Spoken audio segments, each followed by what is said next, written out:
Karen Large from FluteInAFew.com, and I'm a flute professor at Florida State University. This is the teaching video for the 2020-2021 Florida All-State 7th and 8th grade middle school band Piccolo excerpt.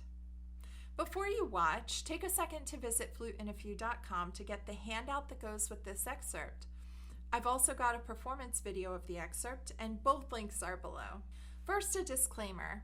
The ideas presented here belong to myself alone and do not represent the Florida Music Educators Association.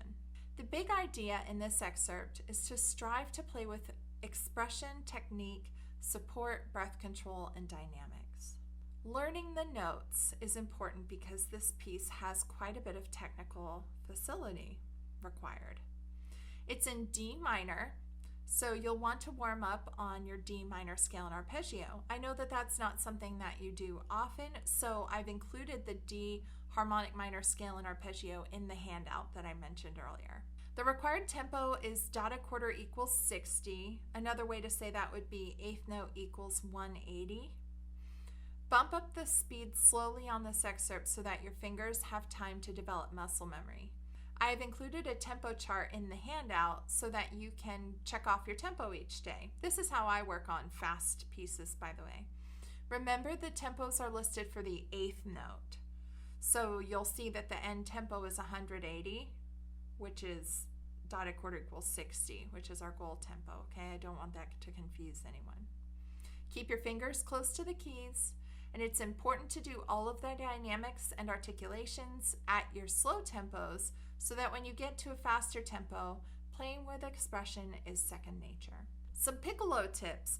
I know that piccolo is not necessarily your first instrument. It's probably flute. So you want to always go for clarity and sound on every note. If you crack, go back and fix it. Don't say, oh, I'll get to it later. No, fix it. Keep your finger movements as small as possible. Adjust your embouchure to be like an octave up on the flute. If you're trying to play an F on the top line of the staff,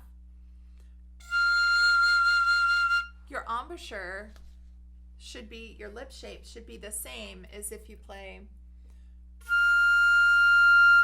high F on flute, okay? And then also, experiment with placing the piccolo a little bit higher on your bottom lip. I have kind of full lips, so I have to put the piccolo up just a little bit higher on my lip to get a good sound. Dynamics. There aren't very many written dynamics in this excerpt, so we need to add some more.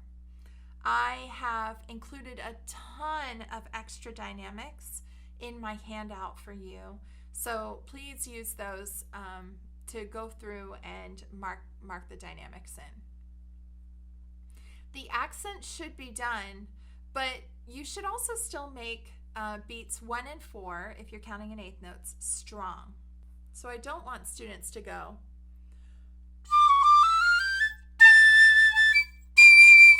like that.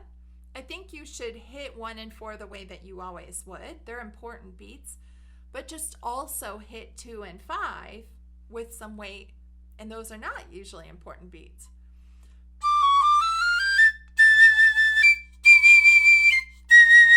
Okay? Breath control. You should always have at least 20% of your air left in your lungs when you take a breath. All of the written breaths are good. Be sure to also take a breath after the D in measure 9. Don't forget to engage your support muscles. This will make your breath go farther. So what is support? Support is when your ab muscles, your sides, and your back muscles engage whenever you take a big breath. So if you take a big breath and hold it for a second, you'll feel those muscles tighten. That's support. But the thing is, if you don't turn it on and keep it on as you blow out, it collapses. So keep your support turned on all the time when you play. And mental training. Be sure to do proper mental training before your audition to set you up for success. Did you know that mental training is 50% of your audition? Maybe more. Think of a challenging audition situation. Perhaps you have to play really early in the morning, Or maybe your heart rate is going to get really fast. Maybe you won't be able to take as deep of a breath. You can make these scenarios happen now as you're practicing so that you can get used to it. Maybe play at 7 in the morning, or run some stairs and then play, or take the piece super slow so you can feel what it feels like to be running out of air. And then you can get better and better at that, so you're training for it. You need to play for as many people as possible. The way people get better at auditioning is by practicing auditioning. Record yourself and listen back objectively. What that means is when you listen back, pretend like it's someone else and you're making comments about someone else. Finally, develop a phrase or a mantra for each of your excerpts that reminds you of how you play when you play your best. I'm so proud of you for taking this step and auditioning for Allstate. Good luck. My very best wishes to you.